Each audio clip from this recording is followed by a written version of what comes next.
So picking up where we left off, we're going to see exactly how they do correlate and what else is suggested by the correlations. To recap just for a moment, the identity of the legal relative led straight to Mary Gann as Henry's mother. And Henry's birth year of 1825 places him as her fourth son of the 1830 census. So let's see how that stacks up here. I have color-coded Henry and William to help us see how they match up. A comparison of the 1840 census on your right to the 1830 census shows an appropriate age progression that we would expect to see if both of these households actually belong to Mary Gann, even though Mary is not listed as the head of household in 1840, but William Gann is. There are 4 males in the household in 1830, and there are 3 males in the household in 1840. There is a good reason to believe that Mary Gann herself married her neighbor Henry Parrott in about 1841, and so I have included her age progression at the bottom because we will see how that progresses to the 1850 census, and I will get more on Mary in a little while. By 1840, though, it looks like Mary Gann had a 5th son, and nobody ever mentions that. And he was born sometime after the 1830 census was taken. We don't know who he is, but we do know he could not have been born any earlier than 1830. So he is probably right at 10 years of age in 1840. And this is significant. We will see more evidence of this son in some records we look at in just a few minutes. The 2 age slots of most interest to identification of Mary Gann's 2 younger sons of the 1830 census are the ones color-coded in blue and green. They are the age-progressed males from 1830 to 1840, as I just mentioned. Let's first look at the age category color-coded in blue and how individuals progressing from one census to the next 10 years, they drop into a 10-year graduated slot out of a 5-year slot, and that works to our benefit on this. Doing a side-by-side, you can see how an age-progressed same individual could have been born no earlier than 1821 in the 1830 census, but no later than 1820 in the 1840 census. Is everyone with me on this? This is important here. Okay, the blue males. Now, head of household in 1840 is William Gann, and he is in blue down there. He's the oldest male in the household, and he's listed as head of household. And look at that age progression. David, may I walk? I don't want to try to use the pointer. 1821 and 1820. Because he graduated from this slot to that slot, from a 5-year age slot to a 10-year, we can pinpoint his age by doing a side-to-side like this. So what does this tell us? Okay, he was born no earlier than 1821, and he was born no later than 1820. So that gives us a 1-year birth period for him, birth year. We can thus deduce that if William Gann, who is listed head of household in 1840, is the second of the 2 males of the 1830 age slot, then he was likely to have been born in 1820, making him about 20 years old at the time the census was taken. In pre-contraceptive times, children were normally spaced about 2 years apart. Since we know by Adam Alfred's gravestone that he was born in early 1819, in February of that year, Mary's next child would have been born naturally spaced about 2 years later. Therefore, a late 1820 birth date would fall perfectly in range for the William Gann of the 1840 census to be Mary Gann's third son of the 1830 census. And this William would have definitely been of the right age to marry Elizabeth LaFollette in 1842. Born in 1820, he would have been about age 22 when he married. Therefore, he did not need anyone to legally sign for him. Because William and not Mary is named as head of household is probably due to nothing more than the conventional paternalism of the times. When we look at the full census sheet, we see how this William Gann lived next door to Alexander Gann, and they are circled in blue down here at the bottom. Mary is labeled as the female in the William Gann household, and Elizabeth was still living, her mother, at that time, but she's in the wrong age slot. She should have been 1 year, at least one slot enumerated younger. She wasn't 80 to 90 years old in that year. She may have looked it to whoever gave the information to the census taker, but it's clearly wrong. I have also circled some other names that you see up here. You see Charles Lindsay at the top. That's the father of Annie, who married Henry Gann. We have William Birchfield, circle 2. We're going to see his name. Bryce Edmonds, and here is Mary Kittrell. Mary is the widow of Joseph Kittrell, whose land adjoined Mary and Elizabeth's land.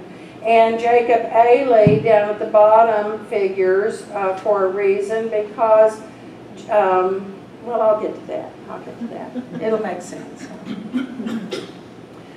Now, turning to the green color-coded age-progressed male of the 1830 to 1840 census, it really could be nobody other than Henry Gann of the 1842 marriage bond that we looked at in detail. Comparing the two censuses, there is still a delimited 5-year age span in place, but we can apply the same logic that if the young male of the 1840 census is the same young male of the 1830 census, then he could have been born no earlier than 1826 by the 1830 census, but no later than 1825 in the 1840 census. And since we know that the Henry Gann who married Annie Lindsay in 1842 was born in 1825 because his gravestone told us so, and his marriage bond suggested that, we have a spot-on match here for Henry being Mary's fourth son. So we have a research tree that now looks like this, with the two probable sons of Mary Gann, William and Henry, circled in blue. And this is a good time to mention a curious naming event that came to my attention last year, but I didn't mention it last year. Naming patterns indicate significance of personal relationships. Notice what Joseph Birchfield and his wife named their very first daughter, who was born after a long string of 5 boys. Mary. They named her Mary. Look at the next child, also a girl. She's named Elizabeth. Mary's mother was named Elizabeth. Granted, both of these names are very popular in the day, but of all the very popular names that they could have chosen for these two daughters, they chose Mary and they chose Elizabeth. It could indicate the esteem with which Mary and her mother Elizabeth were regarded by both Joseph and his wife Susanna. They lived very close to each other. It's very, very possible, if not probable, that Mary actually helped Susanna with her very large brood of children. If that's the case, the relationship between Mary and Susanna must have been very amicable and supportive. It makes us think of a sort of sister-wives arrangement, doesn't it? One of the most important records of Jefferson County is the school census, because it gives us a very microcosm look into what was happening during 3 successive years, consecutive years, that can be directly correlated to the 1840 federal population census and to other records. This is a transcription I made for myself from the 1938 WPA transcription from the original records of school district number 36 school census. On the right, I've added a clip of the names of heads of household from the federal population census. We can locate both William Gann and Alexander Gann on the school censuses. William is in red and Alexander is in bold black.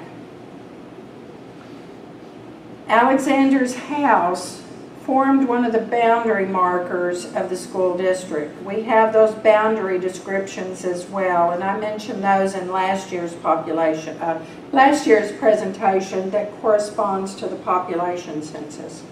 At the bottom of each column are the District 36 commissioners, Robert Birchfield and Bryce Edmonds, whose name I had circled on the full-page image of the 1840 census a couple of slides back. Robert Birchfield was Mary's extra-legal stepson, who was only about 9 years old. He was 9 years younger than Mary, and he is the one who administered Joseph's estate in 1839 when Joseph died. In the left column, we see Mary Gann is named as head of household in the 1840-1841 school year, and that in her household are 2 children in school. This tells us, being enumerated the very same year as the population census, that she was indeed that older female who is in the William Gann household. And here she is named head of household. The 2 children in her household correlate directly to the 2 younger children in the 1840 population census. They can be none other than the unnamed 5th son of Mary Gann and Mary's 4th son, Henry, who we know was born in 1825 and would have been age 15 in 1840. The ages of eligibility for attending school in Jefferson County in the 1840-41 school year were ages 6 to 16. So Henry is a school-age child. The middle column is the 1841-42 school year. And look, there's our William Gann listed as head of household in that school census. He is without doubt the very same William Gann who was head of household in the 1840 population census. Mary is not listed as head of household in the 1841-42 school year, since she probably married Henry Parrott by the summer of 1841 and moved 2 houses down the road to his house. But Mary's house is not vacant. In reality, she probably divided her time between seeing after Henry's house and seeing after the one she owned and where her sons were living. In 1841-42, there is 1 child in the household who is in school. And this child is going to be the same person as Mary's 5th son of the 1840 census, who would now be about age 11. Henry has left school. He probably thought he had aged out, but what happened was they had actually increased the upper age limit to 21 at that school year. And in fact, age 21 almost probably in every state, a student can still go to public school up until age 21. But Henry has left school either out of convention or expecting to age out, whichever one.